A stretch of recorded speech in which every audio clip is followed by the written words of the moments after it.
Good morning, families. Miss Ringsred here, coming to you to talk to you about distance learning and what it will look like for your fourth grader. So, first off, every day attendance will be taken, um, and that will be taken by 4 p.m. So, if your child is unable to do today's activities, just call the office or contact your child's teacher to be marked absent. Some of the requirements that your child will have to complete is 90 minutes of academic time daily. The district requires that we do no more than 90 minutes for grades, I think it's 3 through 5. So that is a district decision and something that we plan to uphold. We'll be providing extra if your child has more time, but we can't really expect that kids have more time than that. So every day, kids will get a new Google slideshow, and it will be posted on your child's Google Classroom underneath the classwork tab. Um, Not all the work that they'll be doing is digital, but some of it will be.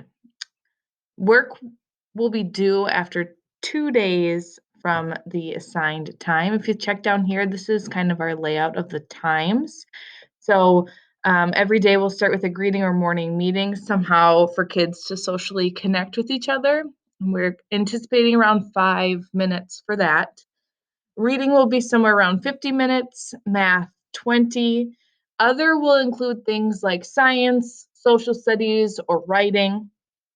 And then each specialist teacher, that's the music, the art, the PE teachers, they'll be making a 10-minute mini lesson.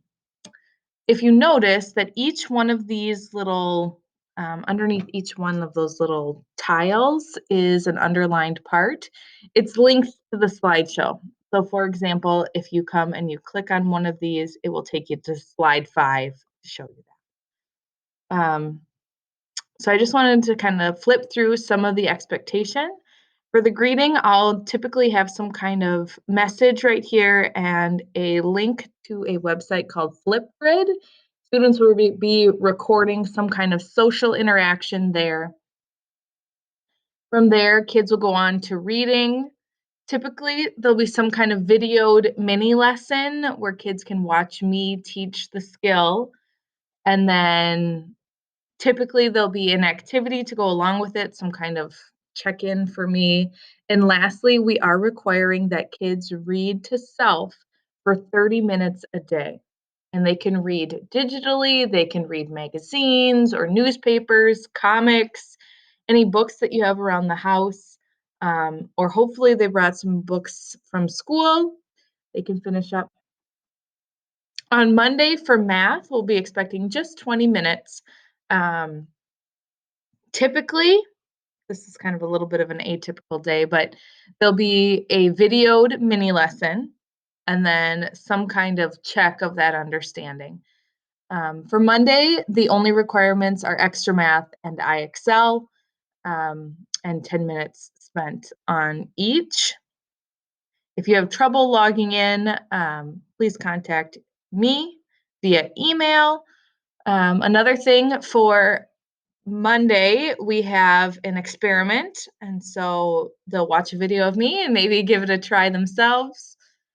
My class on Monday has media, and so in here I'll be linking whatever our media specialist, Jen Braun, decides for us to do. And then this is a more practice section. Remember, this is only optional. We can't require this, but if kids have extra time, this would be a good place to or some ideas of things that kids can do with their time. So, as a fourth grade, we are writing letters to a nursing home. And so your child can either write it digitally, they can draw pictures, they can send a quick little message, and I will be sending those out. There's a link to directions here. And then I'm going to have a read aloud where kids can listen to me share a story from class. Lastly, there is another more practice page of skills that are always good to work on, things that we touch on for small parts of our day, or maybe if we have extra time for more things, this is a good place to start. Um, I'm also going to be including some office hours. They're going to be set up upon appointment. Um, Sometime between 1 and 1:30 daily, I'll be available for like a video conference, or if your child is struggling, they can meet me for like a one-on-one video time. I'm not really sure how that's going to go. Obviously, I have more time than just that, but those are going to be my office hours that I'll always be available. Another good thing is that a lot of kids from our classroom, I believe, picked up their devices. So, some important things for online etiquette. While your child is recording their video, it probably would be smart that they have some kind of background like mine, maybe a wall or some kind of non distracting area. I know if there are like people walking by or animals in the background, that sometimes can distract kids, or it can be loud and hard to hear their video recordings. Um, we'll have more conversations about this on Monday about safety using their device or how to appropriately talk to one another. But our goal is to use our Chromebooks or whatever device your child will be using appropriately. There is some options if there happens to be some problems with your laptop, or you have some kind of virus.